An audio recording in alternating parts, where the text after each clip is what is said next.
Then what is very important is to support your spouse, to stand by your spouse, to be fair and just. Here I need to spend a few minutes. What is the meaning of fair and just? Your mother has a problem with your wife. You don't just side with one of them. No, you must be just. You must be fair. If your mother is wrong, she is wrong even if she is your mother. We have an attitude where we say, my mother is my door to paradise. My brother, sometimes your mother is your door to hell. Did you know that? From Islam, I'm telling you, if that mother of yours is oppressive and she is doing something wrong, she could be your door to hell, not to heaven. Do you know that? Wallahi. And I am saying this with all passion because we have seen a lot of marriages where the mother-in-law thinks she is the queen who is married to the woman who you are married to before you. And then she comes and relays all her unjust instructions which are absolutely unacceptable. And the man just sits down. That's my mother. That's my mother. That's my mother. How long are you going to keep on saying that's your mother when she is oppressing your wife?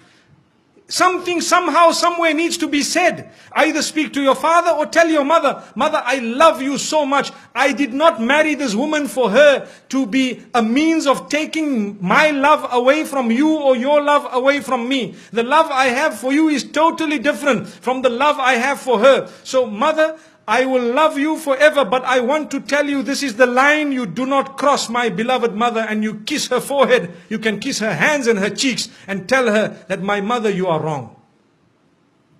Lay it down. When you do not lay your territory, your marriage cannot work. People don't know where is my limit. They don't know. So how can your marriage work? Your mother doesn't know, your father doesn't know. Some fathers issue instructions to their daughters-in-law worse than the instruction of their own son to that wife of theirs. So what was the point? Father, why didn't you just marry this woman one time? That is not fair.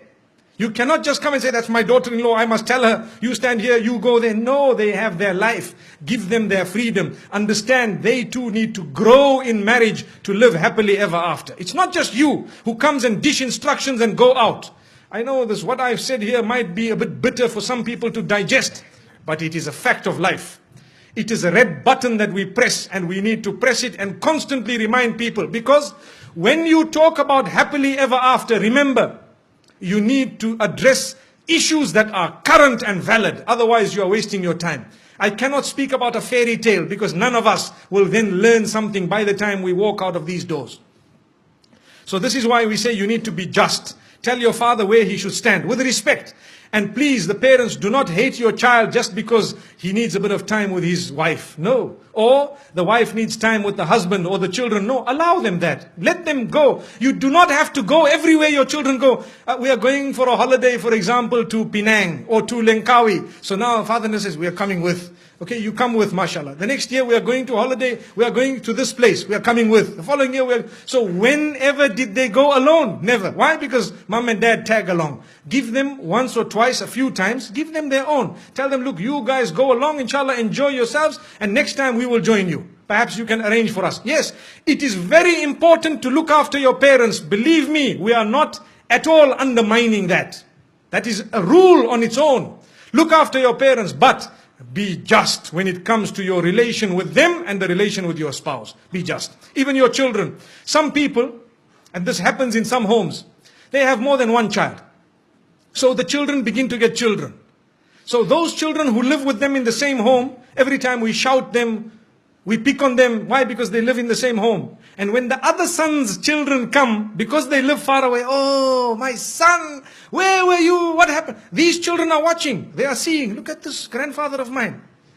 These people here, does he know what they do at school? And here he is embracing them. It is only because we are foolish. Human nature makes us get irritated with those we live with sometimes. And we don't know those who are really irritating are actually so close to us because they are far. This is why we tell parents, sometimes you need to make sure your children live a little bit of a distance from you so that you can be even closer in relation. And I have seen in my life with lots of experience that those children who do not live with their parents are sometimes close closer in relation with their parents. They have a better understanding and they have a much better relation. And I am not promoting people to abandon their parents. No, you need never to abandon your parents. If you do that, you are sinful of the highest order. But what we are saying is, give each other your breathing space. Is very important. Give each other breathing space. Some women, they get married into homes where mother-in-law sits and dishes instruction, right? Today we will cook this.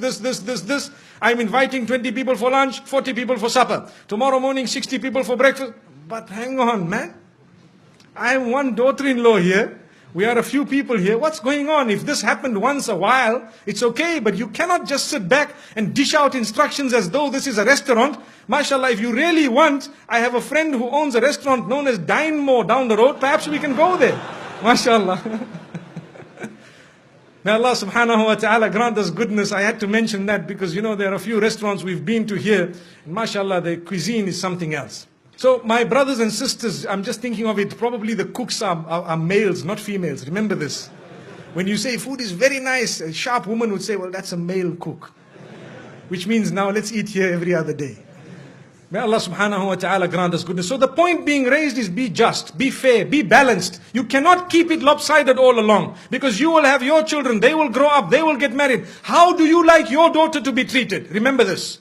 Remember, very important point.